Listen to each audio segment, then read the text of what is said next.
Welcome to Romance Files. Please like this video and subscribe to Romance Files. Here's the story. My wife's boss, an alpha male, wanted to sleep with my wife. In response, I exacted harsh revenge against this blatant disrespect to our marriage. I got home 15 minutes ago and was taken aback that my wife, Isabella, wasn't there yet. She often stays late at work, but typically she's home before me with dinner ready. As I entered, I was just about to call her to discuss dinner plans when my phone rang. "Hello, dear. Are you still at work?" I asked. "Yes, but I'm on my way now. I have a surprise for you," she replied. "Should I start dinner or pick something up?" I wondered. She said there'd be no time for that tonight. 20 minutes later, Isabella walked in looking somewhat unkempt, her clothes wrinkled, stockings missing, and her makeup and hair slightly disordered. "Tough day?" I remarked, observing her state. She quickly came to me, hugged me, and gazing into my eyes, whispered, "You know I love you deeply and that you would do anything for me, right?" I affirmed, ready to do nearly anything for her. She began to explain that she'd been sharing our relationship dynamics with her boss, who had some ideas that intrigued her. She confessed the concepts were quite erotic and stirred her fantasies. I acknowledged that while I let her make many decisions, major ones like house purchases, car choices, and financial planning were mutual. My willingness to make her happy doesn't equate to submissiveness. It's simply my expression of love. "You know how you generally let me decide on most things, and you're so loving and kind, allowing me almost anything I want?" Well, recently I've been discussing our relationship with my boss, Ben, and he suggested a few ideas that might make sense. He introduced me to stories about submissive men who are dominated by their partners, and how it can positively impact their relationship. I must admit, Peter, these stories were quite erotic and really stirred my imagination, Isabella explained. "Yes, Isabella, I am kind to you and give you leeway in decisions that aren't critical or life-altering. But remember, I take the lead in significant matters, like choosing our house, cars, and investments in major financial choices. However, I do like to let you decide on things that matter to you, things that make you happy, like vacations, movies, restaurants, and even my clothes. But that doesn't make me submissive. It's just my way of showing how much I love you and want you to be happy." My dad once told me the secret to a content, stress-free marriage is not sweating the small stuff. He also reminded me that almost everything is small and that life should be lived as positively and joyfully as possible. "Okay, Peter, but I think my boss might have a point.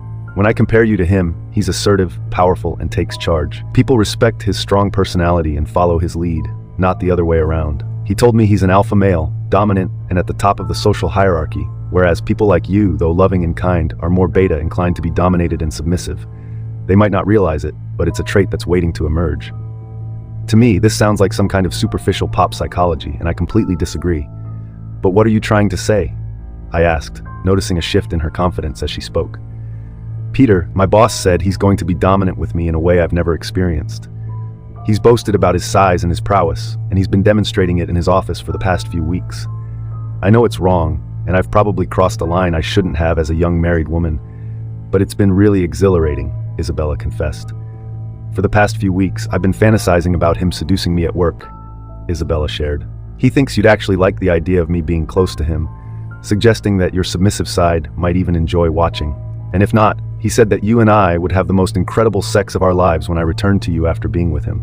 If you enjoyed this video, consider liking my video." I looked at her, expecting this to be some kind of joke, but then it hit me that she was serious. "Isabella, you can't be serious. How could you think I'd be okay with this?" I asked incredulously. "Peter, I know you love me and want me to be happy. I believe this will elevate our love and our sex life to a whole new level," she insisted. "Isabella, are you telling me you've been intimate with your boss? Why on earth would you do that?" I demanded, struggling to comprehend her actions. "Oh no, Peter, I would never cheat on you," she exclaimed in disbelief. "But you already have. You've had intimate conversations with Ben, and you've told me about touching his boyfriend." I trailed off, seeking confirmation. She averted her gaze, unable to meet my eyes, and quietly said, "No, Peter, not yet. He's waiting in the driveway. We're going to talk, and then he'll come up to our bedroom. We're going to be together, and you can watch if you want. Then I'll be all yours, ready for anything you've ever dreamed of." "Are you kidding me? The thought of being with you after you've been with him is revolting," I retorted, disgusted. "And what now, Isabella? Because I'm saying no and demanding that he leave immediately." Isabella's expression turned to one of panic. I could tell she hadn't anticipated this response, and now it seemed she was going to take a more assertive stance. "Isabella, you seem to have been influenced by your boss," I said, struggling to grasp the situation. "You love me, and I want this.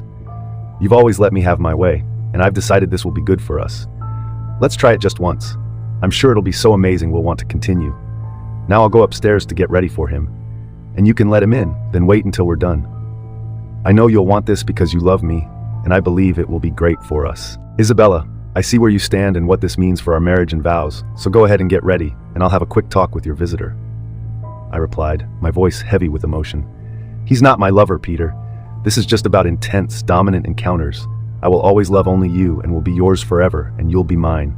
Isabella insisted, moving to hug and kiss me, but I pushed her away, my eyes filled with surprise and pain. Don't miss out on the journey to 1,000 subscribers. Hit that subscribe button now and be part of something big before everyone else. Well, don't wait on my account, Isabella. It's clear you're set on doing this regardless of what I say. If not now, then eventually, perhaps even without telling me. But you've already betrayed me, so go upstairs and get ready, I said, the weight of her betrayal heavy in my voice. Her expression shifted to guilt and shock at my words, but she turned to leave. Halfway up the stairs, she looked back, asserting, "This is going to be a game, Peter." "Yes, Isabella, it certainly will be a game. You've made your choice," I replied, feeling a mix of anger and resignation. After she walked upstairs, I went to her purse and took out her car keys, house keys, and phone from her wallet. I removed our joint credit card, then I headed to the kitchen, pulled out a dish towel, some zip ties from a utility drawer, and a large carving knife. With these in hand, I went outside to confront Ben. Ben was in his car, engrossed in his phone. As I approached, he rolled down the window and said smugly, "Okay, little Peter, I assume your wife filled you in. Don't worry, I'll still let her be with you, at least for now, until she's totally under my control. You're going to enjoy this." Ben started, but I didn't let him finish. I launched into the most forceful left hook I could muster, striking him squarely in the nose. The sound of a crunch confirmed I'd inflicted damage. Handing him a kitchen towel, I said, "Here, you might need this." As he brought it to his nose, I quickly looped a zip tie around his left wrist, secured it to the headrest bar, and tightened it. Next, I opened the car door and delivered another left hook, this time targeting his lower body, right where he boasted his manhood was. He doubled over in pain, curling up as much as the zip tie on his wrist allowed. His right hand clutched the steering wheel while he screamed in agony. Seizing the moment, I swiftly zip-tied his right hand to the steering wheel. Leaning close to his face, I taunted, "So the big, strong, dominant alpha male is having trouble now, huh? What a pathetic situation you've got yourself into. You've misjudged this scenario horribly, and you're about to learn from your mistakes. Unfortunately for you, Isabella is expecting something epic, so let's not disappoint her." I picked up a water hose lying on the grass, equipped with a sturdy steel nozzle. With a swing, I shattered the car's side window, sending fragments scattering across the seat and floor. Then I moved to the front, striking the windshield. While it didn't break, I managed to fill it with cracks and dents as if it had been pelted with golf ball-sized debris. I also smashed the headlights, finding a grim satisfaction in the act. Returning to the driver's side, I chuckled. "Looks like your car could use some work." Then, pulling a knife from my back pocket, I quickly leaned towards the car and pressed the blade against the jugular vein in his neck.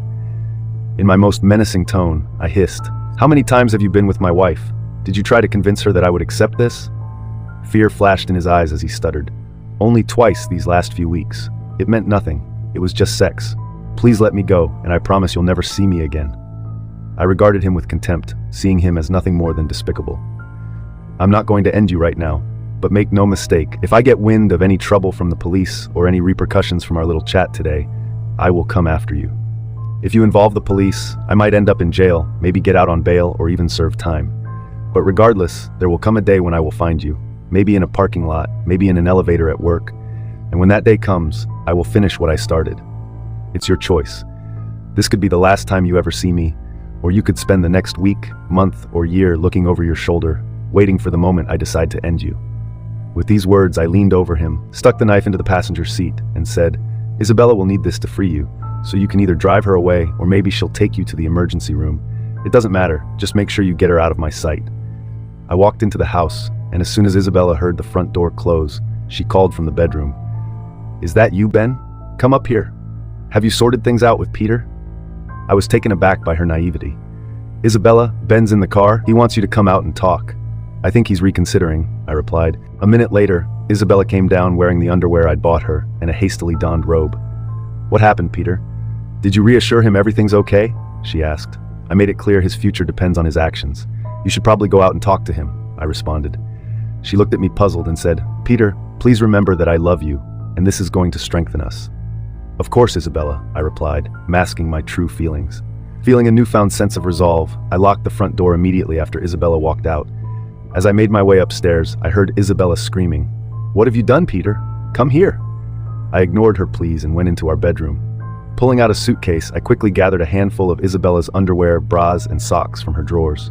Then I grabbed some t-shirts, shirts, jeans, and sweaters from her closet, packing them into the suitcase. In the bathroom, I hastily threw as much of her makeup and personal items as I could fit into the suitcase. Returning to the closet, I grabbed a pair of her tennis shoes. Walking to the guest bedroom at the front of the house, I opened the window and shouted, "Isabella, you might need this," as I dumped the suitcase onto the driveway. Some perfume bottles might have broken, but that was no longer my concern. Then I threw her tennis shoes, aiming for her, but she managed to dodge them. She looked up at me with tears in her eyes and cried, "Peter, please, what are you doing?" I replied, "I was sure this was what you wanted. I'm sorry, I didn't mean to make you angry or hurt you. I can't believe how harsh and brutal you were to Ben. He's my boss, for goodness sake. Please, Peter, let me in so we can talk about how to get through this." Isabella pleaded, her voice laced with disbelief. "Isabella, I can't even begin to express how absurd you've sounded since you got home with this scheme to turn me into a cuckold. I'm wondering if you've had a stroke or are on drugs, or maybe I just never realized how petty and pathetic you truly are. Regardless, it doesn't matter now. I want you to leave. Take your lover to the hospital, but ask him what will happen if any word of today's events gets back to me from the police or anyone else. I'll pack the rest of your things in bags, and you can tell me where to drop them off. But don't you dare come back to this house again," I said firmly. With that, I slammed the window shut, went downstairs, opened the front door, and threw her purse at her. It hit her in the chest before I slammed the door closed. I couldn't resist adding, "Is this enough for you, Isabella?" as a final remark. I locked the door behind me and headed to the kitchen to open my second beer of the day. It dawned on me that I needed to contact my lawyer immediately in case the police were involved, and also to seek a recommendation for a good divorce attorney. Glancing out the front window, I saw Ben yelling and cursing at Isabella as she cut the zip ties. She then placed her suitcase in the trunk. Ben got into the back seat, lying down, and Isabella, sobbing and looking utterly shocked, got into the car and reversed out of the driveway. As the adrenaline in my system began to subside and I started to relax, I was utterly astonished by the day's events. How my wife could derail so drastically and how I had reacted in anger towards her boss. I was alarmingly close to causing him serious harm, and now realized he just wasn't worth it. I couldn't help but laugh at the nonsense he had fed Isabella about being an alpha and me being a beta. I was out of love and a desire for a happy life, a happy lifelong marriage, but Isabella completely misunderstood my kindness, as if I were a submissive beta personality who would let her fool me with someone like Ben. I never saw this coming. In the following days, Isabella stayed away from the house. I kept receiving calls from unknown cell phones, which I assumed were from Isabella since I had taken her phone, pleading for me to call her back on a specific number to talk things through. I knew a confrontation was inevitable. Since the police hadn't shown up, I felt relieved, thinking I had narrowly escaped trouble. Now it was time to close this painful chapter. I called Isabella and told her to return in an hour for a talk. After hanging up, I finished packing everything in the house that belonged to her and waited on the porch. Isabella eventually drove up in her car, which she must have retrieved from work. I wasn't sure if she was staying with Ben, her parents, friends, or at a motel. Surprisingly, I found myself not too interested in where she had been. She got out of the car, waved at me hesitantly, and then came to sit next to me on the porch steps. Her face was a canvas of emotions, including fear, shame, guilt, and apprehension. Her swollen, blotchy appearance suggested she had been crying a lot and sleeping very little. She looked at me sheepishly. "Peter, I'm so sorry for what I did. I don't know how I let Ben convince me to ask you to be part of that, thinking you were submissive and would be into it. Reflecting on the past few weeks, I can't comprehend how I got caught up in all this. Maybe it was his assertiveness and his insistence that it would be great for us, that I would have the best sex of my life with him and then with you. You must think I'm insane, and I probably was. But Peter, now I've come to my senses. I love you, and I want only you. I'm asking for your forgiveness, and I promise to be the best wife, dedicated to making amends for my actions." "So Isabella, how was Ben in bed?" I asked abruptly. "Stop, Peter," she pleaded. "After that conversation, I never went further with him. He's so scared of what you might do that he fired me and doesn't want anything to do with me. Besides, he spent 2 nights in the hospital because of what you did to him. He concocted a story about a robbery, and we both went along with it to keep you out of trouble," Isabella explained. "At least he did something right in this mess." "But what do you want, Isabella? What are you asking of me?" I questioned. "Peter, I want you. I want to come back home and be your wife for the rest of our lives. I'm asking for your forgiveness. I'll do everything I can to make it up to you. We can get past this and be stronger than ever. I've realized you're the only one I can ever love, and I need you to forgive me. Can I please come home? She implored. I pondered for a moment. Isabella, I've thought a lot about this. We've been in love for 2 years and married for 3. Now after just 5 years together, you're obviously either bored with our life or at least our sex life, and you're seeking something more. You might think you love me, and maybe you do, but I'm certain you don't respect me. You wouldn't have thought of me as a submissive beta male willing to let you sleep with your boss and then come back to me. If you really understood love or respect, you wouldn't have done this. Besides, Isabella, you've already been unfaithful. Ben said you were intimate with him several times over the past few weeks, while he fed you this alpha-beta male nonsense. Your desire overshadowed the vows and promises you made to me, and this is only 5 years in. What will happen in 7, 10, 15, or 20 years? How often will you get bored and break those vows? Peter, I promise I'll never do something like this again, Isabella pleaded. You've already done it, Isabella, so don't say never. No, I've thought about this a lot. We don't have kids, our savings are minimal, and our only real asset is the house, which doesn't have much equity. I've decided, Isabella, that the risk of staying with you far outweighs any benefit. I'm convinced that it's only a matter of time before you justify your affair to yourself, and given your recent experience with Ben, next time you might just go behind my back. I don't trust you anymore, and what's worse, I've lost respect for you. I can't be with someone who doesn't respect me and whom I no longer respect.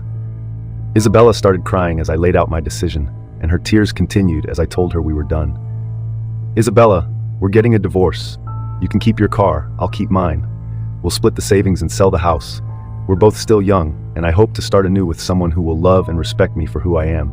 I've already hired a lawyer for the divorce, so we can do this amicably, or you can hire your own lawyer.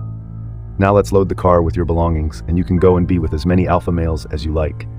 I'll start moving out next week so we can get the house on the market, I told Isabella firmly. No, Peter, no. Please forgive me. I need you. I love you. I truly respect you. It was just a mistake, one I was dragged into. You have to forgive me, Isabella implored. Isabella, I'm sorry, but I've said everything. Now it's time for both of us to move on with our lives. If our paths cross in the future, let's just acknowledge each other and continue on our way. I hope you find what you're looking for, I responded. With that, I began loading her things into the car. Once we finished, I simply looked at her, said goodbye, walked into the house, and closed the door, symbolically ending our marriage. Second story. My husband and I have been together for 12 years, married for 10. About 11 years ago, when Wayne and I were living separately, his childhood best friend Brian visited him from Arizona. I met them once for dinner, but that was the only time I interacted with Brian. He mentioned being married with kids, working, and surviving cancer, but I didn't inquire further. Fast forward to the present. Wayne and I have been married for a decade. Throughout this time, I haven't had any communication or interaction with Brian, while Wayne maintains various forms of communication with his invisible friend. Wayne meets up with him every time he travels to Arizona for business, which is quite frequent. Strangely, when I travel with Wayne to Arizona for business, Brian is never available to meet us, and Wayne always offers different excuses about it. Recently, Wayne shared a successful business deal in Arizona and invited me to join him on a trip to see the new business asset.